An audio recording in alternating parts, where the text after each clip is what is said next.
Hello, I'm Barbara Lee Diamondstein. Welcome to Inside Fashion. Today we'll be talking to Adolfo.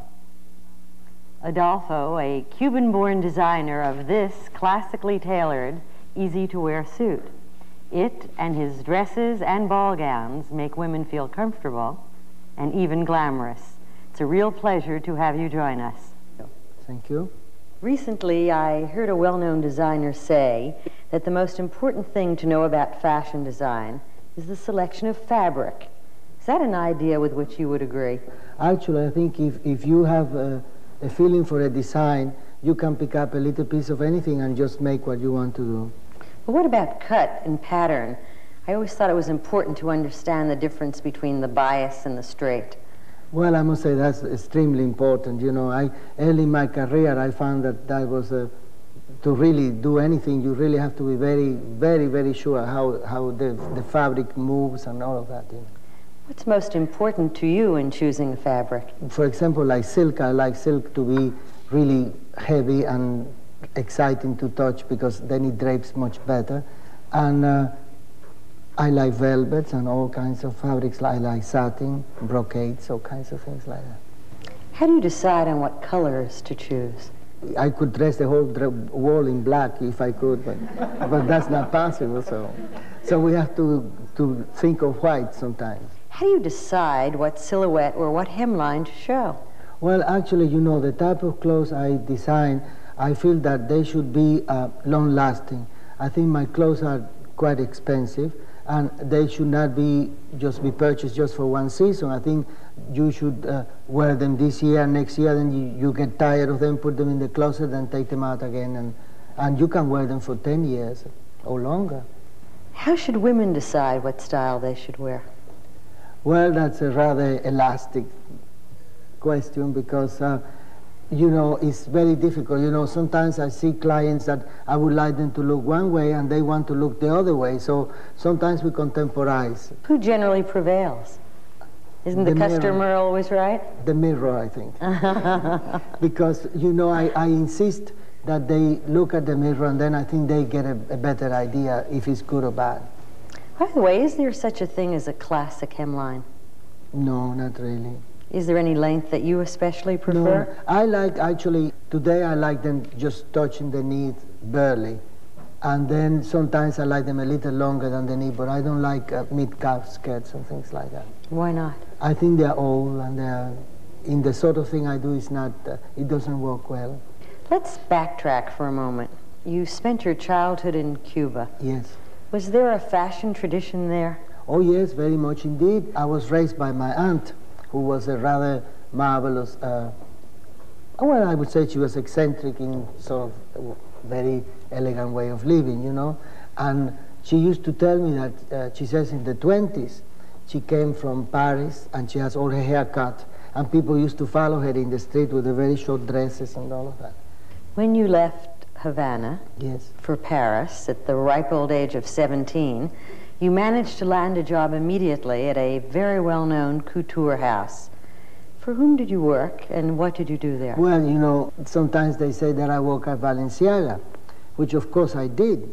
But you know, I never saw Balenciaga, and I never saw the dresses. I used to sweep and pick up the pins from the floor, so it was not a very glamorous job. And I worked for another house in Ricambon, in the back of the Ritz Hotel, and that was really my alma mater, you know. In that house, I learned to do all the things that I experience in doing today. In a sense, when one deals with such a classic theme as you do, yes. One redesigns the same suit over and over again. Yes. What continues to absorb and interest you about that style? There is always a little mystery somewhere. There is a little secret. There is always something that you can change what you did before. It's a new shall we say, twist, is a new feeling that you can always make it to work, and then it doesn't look any longer like the one before. Someplace I understand that this is going to be the year of the fit. How much of a woman's shape do you think should be left to the imagination? Well, I don't know. I think first she has to have a good fit to be fitted. So after that, I would say Not two-fitted, because two-fitted, I think it must be most uncomfortable. And you cannot breathe, you cannot eat, you cannot move, you cannot do anything, and that's not fun at all. So you're not going to be a part of that? No, I like it fitted, but not so over-fitted. In the 1950s, you helped make the hat an accessory that was almost indispensable. How did you first become interested by millinery? By sheer necessity, because one has to eat and one has to pay the rent and has to do all kinds of things. And I was successful making hats, but you know, I detest making hats. That's how you first became known? Yes, but I didn't like it. For me, that was almost like a punishment. You have to work with wires and this and that and all kinds of things, and it was a nightmare. So, it's you know, anybody who has ever made a hat knows that it's not the easiest thing in the world. When did you design all those wonderful straw hats? Oh, the Panamas and things like that. I used to make them when I was at Bertolf Goodman, and which in fact it was rather marvelous because I was there, and then when I left, Holston took my job, and Holston and I, every time we see each other, we always commiserate about those not very exciting days. Is there anything that you learned from designing hats that applied to your apparel designing career? I think first, patience. Second, maybe patience too. And third, I think it might be patience also. How did you progress from the world of Paris couture to be the designer of some of America's most recognized clothing? You know, when I start to make hats, I must say I'm very thankful for my hats, because I met very exciting ladies in my career, and they changed from hats to clothes. So I did have a complete clientele overnight when I started to make clothes. How did you manage to get the capital to go into business for yourself, especially when you were known primarily as a milliner? Was that something of a problem for you? Well, not really. You know, Bill Blass gave me $10,000. Bill Blass, the designer? Yes. That was a very generous thing for him And I to went do. to him at the time and I said, Bill, you know, I want to have my own house and all of that. My own house, I mean my own little room. And he was talking about houses. So with $10,000, even in the 60s, you could not go very far. You know. So he did that, and then another friend of mine loaned me the money, and I was able to pay them back in less than in a year. So it was very exciting. And you've credited several glamorous and well-known women as your first inspiration, yes, and even your first customers as a clothing designer. Who were some of these women, and what did you create for them? Well, first, I did hats for the Duchess of Windsor, and I adore her so. She is a marvelous lady, and she became a marvelous customer of mine, and also Mrs. William Paley, and then Betsy Bloomingdale, which tonight I have to dress her up for a ball, and Gloria Vanderbilt, which is the one that I did all the patchwork and fantasy things and things like that. So they were my teachers, you know. How would you describe the style of clothing that you were designing at the beginning of your career? You just mentioned fantasy. Was that an important element in those years? Well, yes, because, you know, this was like in the early 60s, like 1962, 63, and at the time it was when everyone was making like Sant'Angelo and all of that. They were making the Indian looks and things like that. So I could not do that, so I'd have to do my own. And I did a lot of things with Gloria Vanderbilt at the time, when she was doing her Elizabethan paintings. Well, your clothes were always very ladylike, and that is a notion that was not very popular in the more free-form, turbulent days of the 1960s. Was your work affected and influenced eventually by that period? Not really.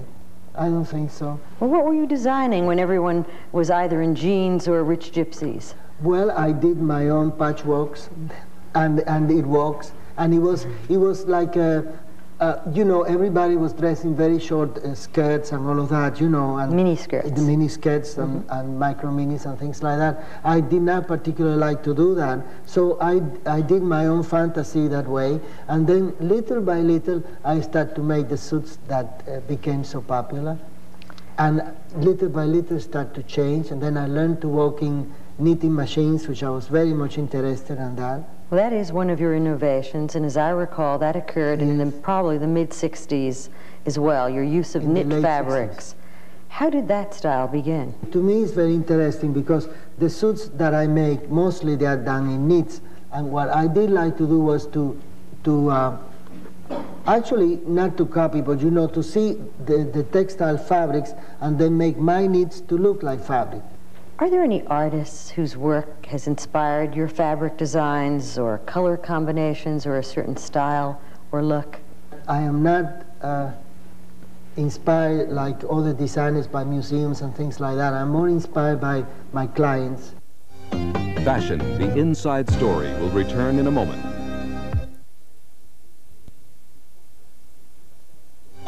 We now return to Fashion, the inside story. Now let's talk for a moment about almost everybody's day-to-day clothing concerns. What is a good basic wardrobe?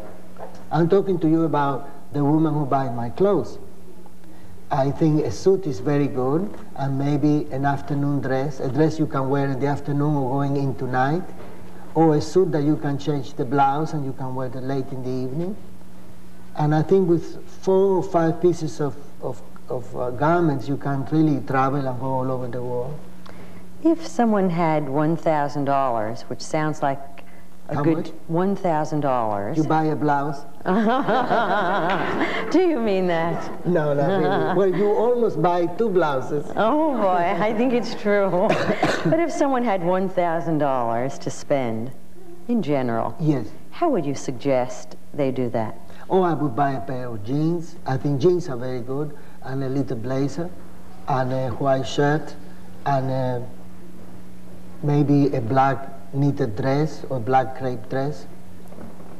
And I think that would more or less take care of the $1,000. What should we do to ensure a long life for the clothes that you tell us that we should be wearing for 10 years? Well, I think you have to be very careful with the dry cleaner.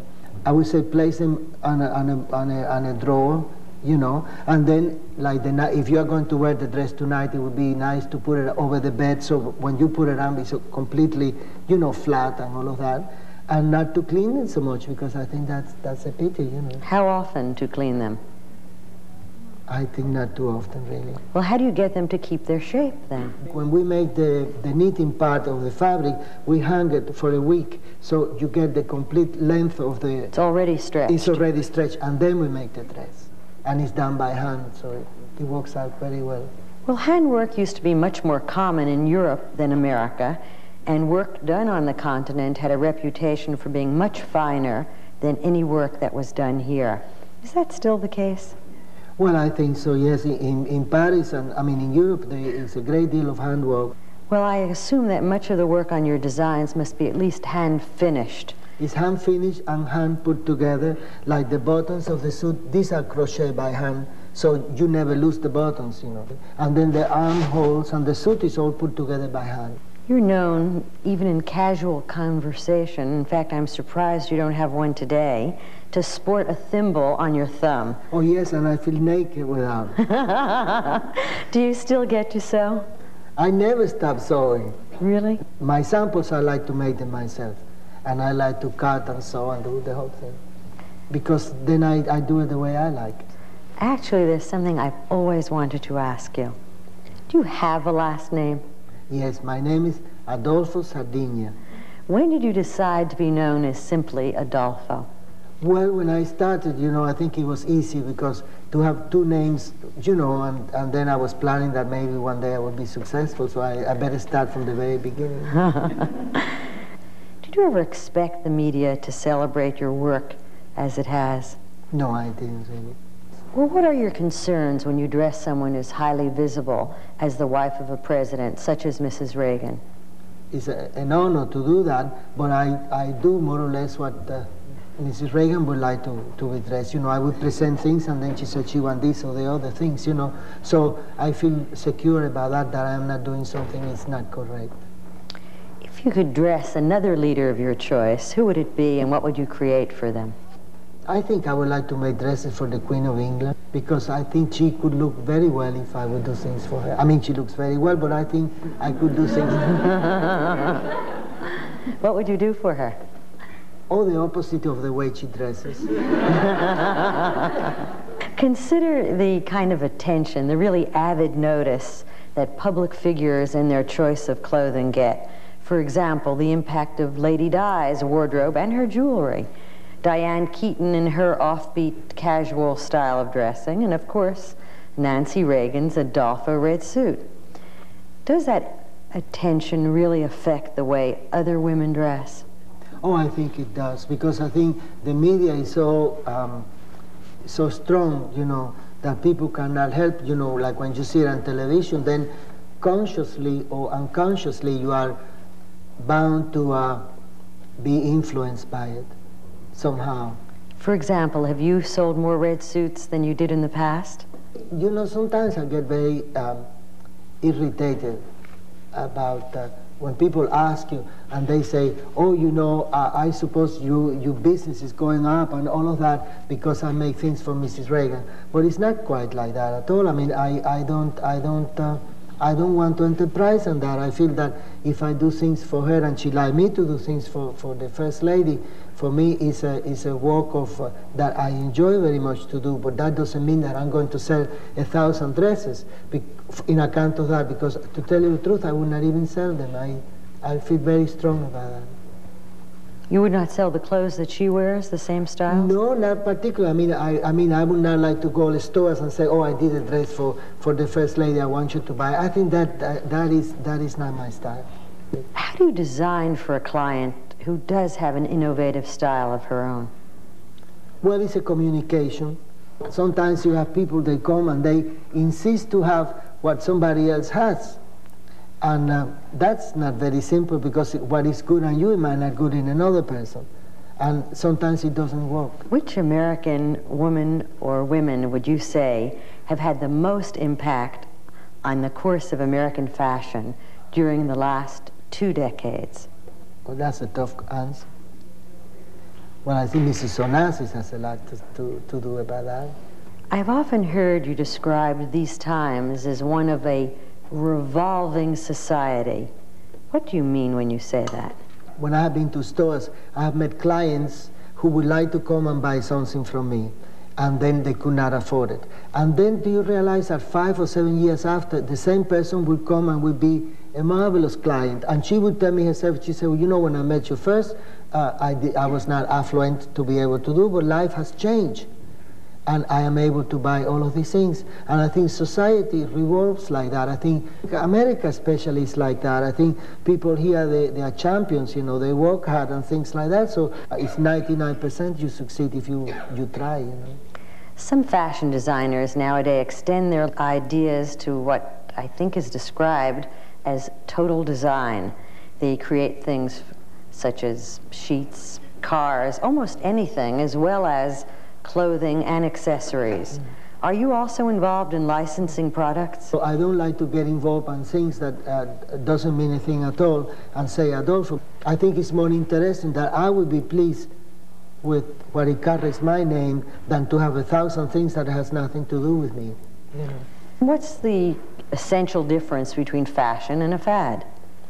A fad, sometimes it can be so quick, you know, so instant that you don't have time to love it, you know, to live with it. And there are other things in fashion that if they are not so radical, then you become to love them and live with them for a long time. Do you ever design fad clothing? I don't think so. Unless they have become fad, but I hope not, because I don't like that. And you really want yours to be more classical? I like them to be long-lasting and interesting to you for you to keep them. In your own case, a navy blue jersey or a navy blue sweater seems to be your uniform. Do you ever wear your own clothes? Well, I tell you, if I come here today, the way I dress, everybody here will think, who am I?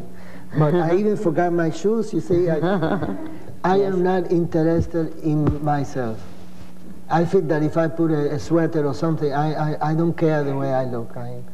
But if you feel that way, why should we feel any differently? Because I'm interested the way you should look, not the way I should look. Like, you look so pretty like that. I enjoy to see that. And I enjoy to see women look beautiful, and I like to see men looking very well. I think it's my temperament. It doesn't, you know, I wake up in the morning and I go and I have a shower, and I like to wear white dog pants every day because I like to wear them. And I put this sweater, which is about to collapse in a minute, at the elbows. But I like it. It's not eccentricity. It's truly, I feel good like that. What caused you then to start designing clothes for men? I do design clothes for men, and I have never worn them. But Why? Because they don't look good on me. I look strange if I would put them on. But I like to make them, and I'm so excited to get beautiful fabrics and furs with fittings and all of that. But I would never put them on me.